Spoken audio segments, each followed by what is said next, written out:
નમસ્કાર ખેડૂત મિત્રો, જય દ્વારકાધીશ અને પશુપાલક મિત્રોને જય ઠાકર. તો મિત્રો આપણે આવી ગયા છીએ ફરી પાછા નવા નકોર બ્લોકની અંદર.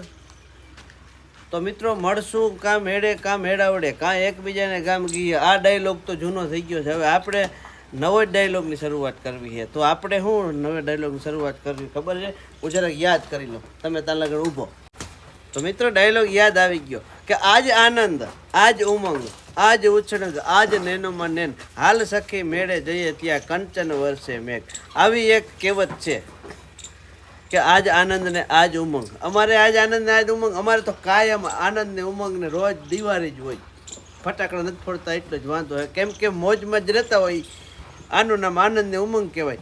હાલ સખી મેળે જઈએ ત્યાં કંચન વર્ષે મેઘ. હમણાં અમારે આ રસ્તેથી મેળો જ ચાલુ છે. આ તો વિડીયોની અંદર લીધા નથી, કેમ કે દ્વારકાધીશના દર્શને ફૂલડોળની ઉજવણી કરવા માણસો પગપાળા દ્વારકાધીશના દર્શન કરવા હાલી હાલીને ઢગલાબંધ માણસો જાય છે. લગભગ અમારા ગામમાં લાઈન પણ તૂટતી નથી, કેમ કે હોળી હુતાશની નજીક આવી રહી છે. અને તમારો ભાઈ લેંગા અને ટી શર્ટમાં અને હાથ છે સૈણાના ખારવાળા, કેમ કે એને બેઠો બેઠો ખાતો હતો, થોડીક ભૂખ લાગી હતી એટલે. અને તબેલાની અંદર આવી ગયા છે આપણે ફાઇનલી વિડીયો બનાવવા. તો મિત્રો ઘણી વખત તમે કાગ બાપુના દુઆ સાંભળ્યા છે, ઘણા લેખકની કવિતાઓ સાંભળ્યો છે. આપણે તો એના પ્રમાણે કંઈ ના કહેવાય, જે કંઈ બે શબ્દ આવે એ તમારા સુધી પહોંચાડતા હોઈએ. અને આની અંદર જે કંઈ ખબર પડે એ તમને પીરસી છે. એક મારા મિત્રનો સુરતથી ફોન આવ્યો તો પ્રકાશભાઈ ભુવા કરીને છે, મારા મોટા ભાઈથી પણ વિશેષ છે. એ લોકોએ વિડીયો બનાવવા માટે થઈ યુટ્યુબ ચેનલની અંદર વિડીયો નાખવાનું 3,60,000 રૂપિયાનો કેમેરો લીધો છે. એ કેમેરો જોવા જવા આપણે સુરત છે ને, કેમેરાના પેડા ખાવા અમને બોલાવ્યા છે. તો એની ખુશીમાં આપણે એક આજે ભેહીને હે ને દોવી છે. આ તમને એમ લાગતું હોય કે નહીં દોતો હોય, હાસુકલો દોતો નથી, પણ આજ દોવી છે. અને તમને તબેલાની અંદર આમ ભરચક લાગતું હોય છે કે આ ભેહું કેમ આવી બધું ઉભરાઈ આવ્યો હોય તબેલો. તો મિત્રો તબેલાની અંદર વળી પાસે નવા પશુ એડ કરવાની શરૂઆત કરી દીધી છે. અને લઈ આવ્યા છે એ ભેંસ વ્યાવાની છે. એ જ્યારે વ્યાહે ને ત્યારે એનો તમને રિવ્યૂ બતાવ્યો, કેમ કે તા લગણ બતાવી જ નથી. તબેલાની અંદર બાંધી રાખી છે, વ્યાઈ જાય ને તે પછી, કેમ કે આ તમારા બધા માટે સરપ્રાઈઝ કહેવાય. એ ભેંસ તમને બતાવશું એની પહેલાં તમને વાત કરી કે ઉનાળાની સિઝન આવી. ઉનાળાની સિઝનમાં ડેરીની અંદર બોનસ પણ વધારે આવતું હોય. તો અમારે ભેંસું વધારવાનું કારણ તમે પૂછ્યું એને પહેલાં જ હું કહી દઉં કે કારણ હા, અત્યારે કેટલું દૂધ થાય છે, કેટલી ભેહું તબેલામાંથી વેચી નાખ્યું છે અને કેટલી પછી નવી એડ કરી છે.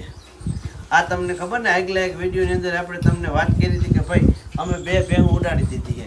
તો એ 2ના હાટાની પાછી 2 લઈ આવ્યા છે. એક તો તમને દેખાડી દીધી 1,00,000 લાખવાળી, અને બીજી દેખાડવાનું બાકી છે એ તમને દેખાડ્યું. તો અત્યારે દૂધના ભાવના ફેટમાં પણ વધારો આવતો હોય. અને અત્યારે માર્ચ મહિના પછીનું જે દૂધ થાય ઉનાળાના એનું બોનસ પણ સારું મળતું હોય ને, એટલે અમે થોડુંક અત્યારે વધારે પડતું એમ થાય કે દૂધ હોય તો સારું, આવી કોશિશ કરતા હોઈએ. પણ વધારે પડતું શિયાળામાં જ દૂધ વધારે હોય ને, માલનું વ્યાણે શિયાળામાં જ વધારે પડતું હોય. તો આપણે લીલા સારાની ઘણી બધી પૂરેજ છે, હુક્કો સારો પણ છે. અને હજી આપણે આગળ આ ફિલ્ડની અંદર આગળ વધવાનું છે. તો પાડીઓએ 3 ઉજેર્યું છે, નવી ભેંસ લીધી એની પાડીએ પણ અમે ઉજેરી છે. અને આપણો જે આ બિઝનેસ છે, બિઝનેસ તો ના કહેવાય, આમ તો આ ખરેખર મહેનતનો ધંધો એ બિઝનેસ ના કહેવાય. બિઝનેસ કરતો હોય તો મસ્ત મજાનું પેન્ટ પહેરીને બેઠો હોય. તો મિત્રો અત્યારે તમે કોમેન્ટ લખ્યો ને પહેલાં જ તમને કહી દઉં કે દૂધ અત્યારે એમાં 30 લીટર થાય એક ટાણાનું.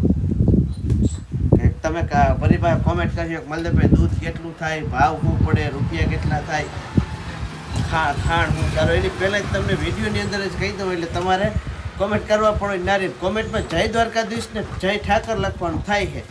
તો મિત્રો એક ટાઈમનું 30 લીટર થાય છે, એક ટાઈમનું 33 લીટર થાય છે. આ રીતનું હોય. સવારનું વધારે થતું હોય તો સાંજનું ઓછું થાય. અને વાત કરીએ ફેટની, તો ફેટ 7.5 અથવા તો 7, 8, 7, 3, 7, 2 આ રીતના ફેટ આવી જાય છે.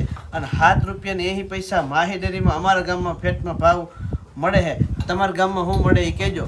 અને ખવડાવવામાં વધારે પડતો તમે કપાસિયાનો ખોળ, કપાસિયા અને રાજદાણ ભરપૂર પ્રમાણમાં દહીં છે. સાથે સાથે મિનરલ મિક્સર પણ આપીએ છીએ. અને સારામાં 3 ટાઈમ સારો અમે કરતા હોઈએ. એટલે સારો કરવાનો એટલે નિરણ કરવાનો. સારો એટલે એમ કોકને ગતગતુલિયાનું નહીં, તો લીલો ચારો જો ઊભો છે, મકાઈ છે, એક ક્યારો નેપિયરનો હતો, મકાઈ તમને અહીંથી દેખાતી છે પણ શેરડીના થુંબડા આડા ફરી જાય છે, અને હુકો ચારો મગફળીનો પાલો છે, લીલી મકાઈ છે, અને જુવારની નિરણ પણ છે, અને હજી આગળ મકાઈ વાવવાની બાકી છે, કેમ કે આ નિરણ જે છે એ ઉપડી જાય ત્યારે એમાં મકાઈ વાવ્યું. અને આજની તારીખમાં આ વિડીયોનું આપણે અહીંયા સમાપન કરી છે. કાલે તમને ફરી મળીશું નવા વિડીયો સાથે, અને એ વિડીયો કંઈક અલગ પ્રકારનો જ લઈને આવી, કેમ કે કંઈક જાણકારી ભર્યો વિડીયો છે.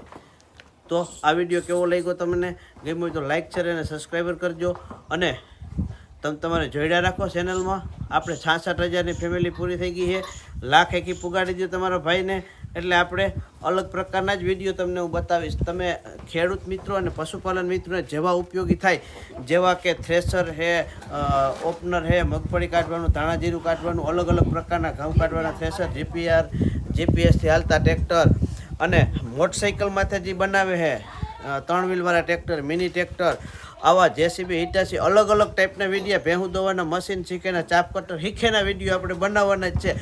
તો એનું જોરદાર વિડીયોની શરૂઆત આપણે કરી જ દેવાની છે, પણ મારે તમારી એક ખાસ જરૂર છે કે લાઈક કરો, શેર કરો અને સબસ્ક્રાઈબર કરો, અને હાથે હાથે વિડીયાને વ્યૂ ઢગલા બંધ આપો.